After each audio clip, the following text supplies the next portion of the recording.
BR19 Telugu news ఛానల్కి స్వాగతం. నంద్యాల జిల్లా వైఎస్ఆర్సీపీ నాయకుడు కాటసాని రామిరెడ్డి ఈరోజు 2 ఏళ్లు వెన్నుపోటుకైన కారణంగా పోస్టర్ను విడుదల చేశారు. బనగానపల్లిలో వెన్నుపోటుకు 2 ఏళ్లు పోస్టర్ను విడుదల చేసిన మాజీ ఎమ్మెల్యే కాటసాని రామిరెడ్డి వైఎస్ఆర్సీపీ కార్యాలయంలో మీడియాతో మాట్లాడిన కాటసాని రామిరెడ్డి వైఎస్ జగన్ ఆదేశాలతో జూన్ 4 నుండి 12 వరకు రాష్ట్ర వ్యాప్తంగా వెన్నుపోటు 2 ఏళ్ల కార్యక్రమాలు జరుగుతాయని అన్నారు. అబద్ధపు హామీలు చెప్పి కూటమి ప్రభుత్వం అధికారంలోకి వచ్చిందని కాటసాని రామిరెడ్డి ఈ సందర్భంగా మండిపడ్డారు. ఆర్టీసీ బస్సులు పెంచకుండా ఉచిత బస్సుల పేరుతో మహిళల మధ్య గొడవలు పెడుతున్నారని ఎద్దేవా చేసిన కాటసాని ఈ కార్యక్రమాన్ని రూపొందించడం జరుగుతూ ఉంది.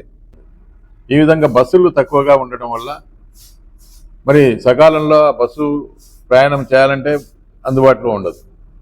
మరి దీనికి సంబంధించి చాలామంది ప్రయాణికులు ఈ యొక్క ఆటోల్లో ప్రయాణం చేయడం, యాక్సిడెంట్లలో గురి కావడం, కొంతమంది ప్రాణాలు పోగొట్టుకోవడం, కొంతమంది గాయాలు కావడం కూడా జరుగుతూ ఉంది.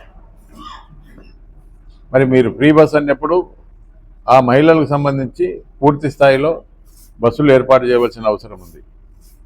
సైకిల్ లాక్కొని ఆ పార్టీ జెండా లాక్కొని వారి యొక్క కుటుంబ సభ్యులు ఎవరైతే ఉన్నారో హరికృష్ణ గారిని పార్టీ నుంచి తరిమేసి ఆ పార్టీని కబ్జా చేయడం జరిగింది ఈ చంద్రబాబు నాయుడు గారు.